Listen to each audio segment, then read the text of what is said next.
Hi there, in this tutorial you're going to get an introduction to human eye key animation, a brand new feature with iClone5. To access the Edit Motion Layer panel, just find it in the Motion section of the Animation tab once your actor is selected. You'll see right now that I have body part animation selected. This means that I can move body parts individually without affecting the rest of the body. I can use the gizmo to move this hand around in any number of directions, and the rest of the arm will move along with it naturally. I can also rotate my screen by holding down the Alt key and right-click dragging for a different view. If I select the head and use the E hotkey, I can toggle the rotation gizmo, which you see in action here. I'll also grab the ankle here and move it around to demonstrate the leg movement. However, you'll see that when I try to move the toes, the ankle won't budge. This is because the ankle is pinned for both transform and rotation, which are indicated by the T and R on the ankle selector. If I want to remove the pinning restrictions, I simply need to deselect the pinning options for both move and rotate. You'll see the T and R disappear as I uncheck the boxes. Now when I move the toe, the ankle will move along with it to accommodate the natural body movement. This is what human IK is all about.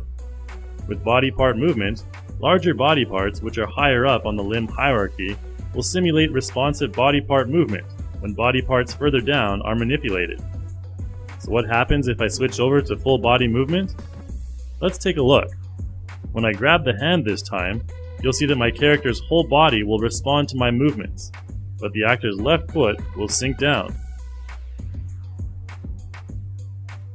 This is because I unpinned that particular ankle, so its movement is no longer restricted.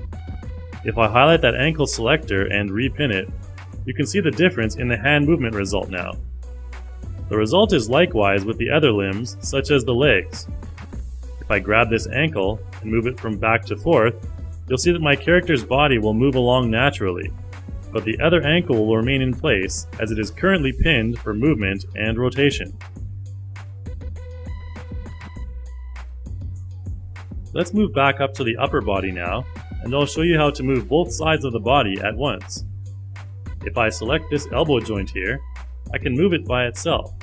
However, if I select the mirror option at the top, you'll see that both sides will now move simultaneously. I can create a sort of bowing motion like this quite easily.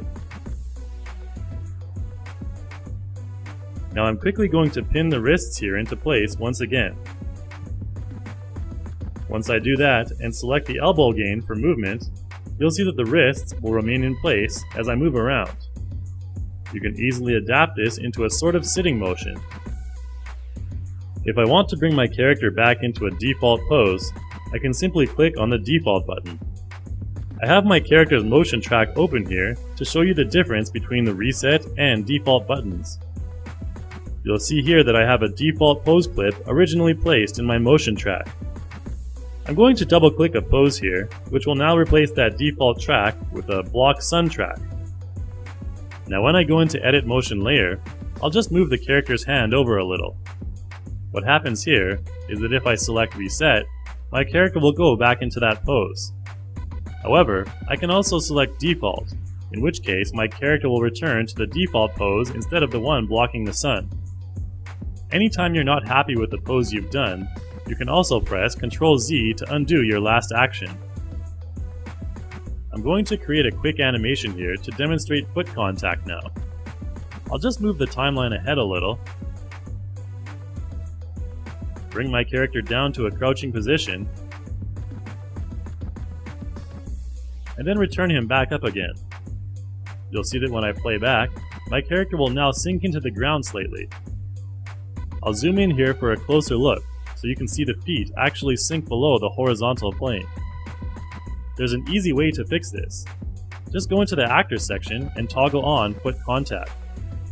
Now when I play back, you'll see that the feet will no longer sink beneath the surface.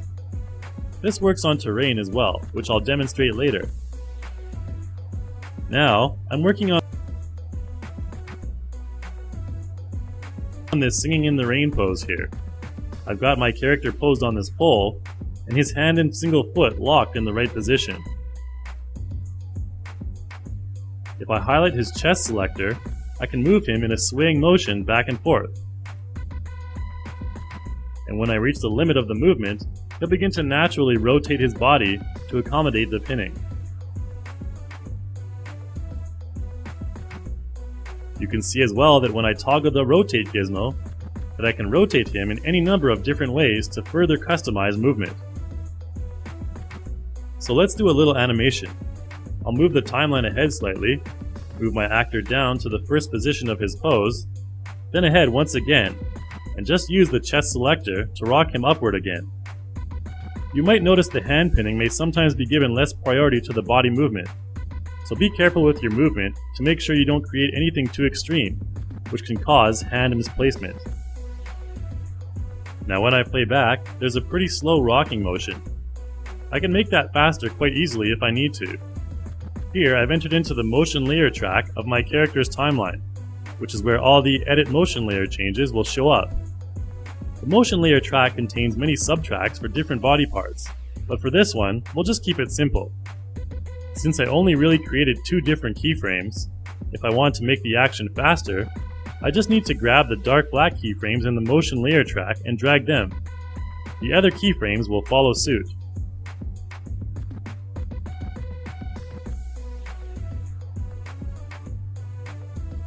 Now you can see when I play back that the motion is a bit quicker and more energetic.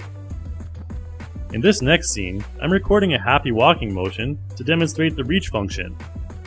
When I finish recording, I'll immediately move her forward in the scene to create a decent looking skipping animation. I want the girl to reach up and brush the tree leaves as she's skipping by, so what I'll do first is import in a sphere to act as a dummy object, resize it, and then move it up into the tree.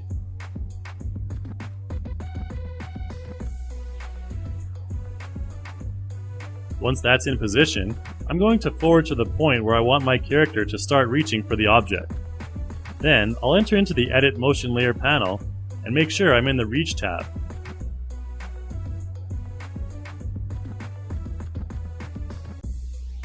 All I need to do is select the character's hand, then the eyedrop tool, and then my dummy prop.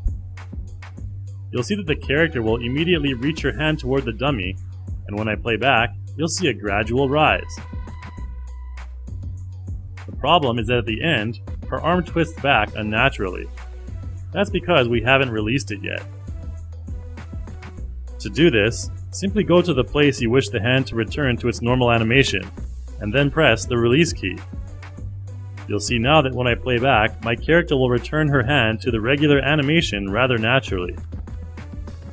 If you want to refine the timing of your reach and release, head into the timeline and into the reach track. Here, you'll see 2 transition lines which represent your reach animations. The little square keys represent the beginning of the blend, while the regular keys represent the final position you indicated. I can drag the square initiate key a little further up to make my character begin her reach a bit quicker.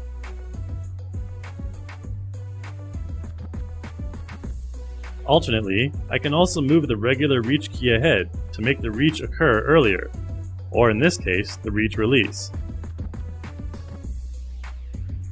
You can fool around with it and adjust it according to your particular needs in any scene. If you want to make your dummy invisible, just go down into the Scene Manager and toggle the visibility option. You can make it disappear with a simple click like this.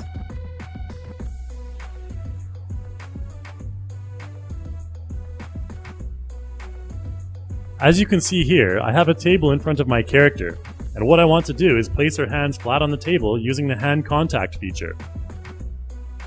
Normally the way to do this is add the prop to the terrain by right-clicking and using the quick menu. This particular prop is unable to do this though, so I'll have to add in a cube prop. Once I've done that and resized it, I can right-click on the prop and click Add to Terrain, which will cause my actor's hands to have natural contact with it. When I select my avatar now, I need to go up to the avatar settings and select Hand Contact. After I do that, I'll go back into the Edit Motion Layer panel and bring my character's hands forward onto the table to see the result. What will happen is that my character's arms will naturally bend and the hands will stay on the surface of the table as long as the movement you make is not too extreme.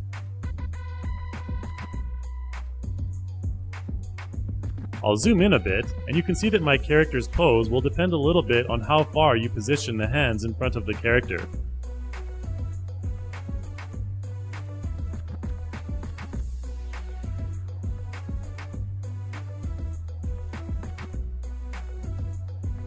Now let's move on to foot contact. You can see in this scene that when I move my character towards the prop, it will go right through it. I've already assigned it to the terrain, but I still need to turn on foot contact. Once I do that, you can see that my character will suddenly lift up his feet unnaturally. To find out why, I need to check out the properties of my slope. You'll see there's an option called Use Bounding Mesh, which you need to toggle off, unless your prop comes loaded with a bounding mesh. Now it will use the prop's natural mesh instead.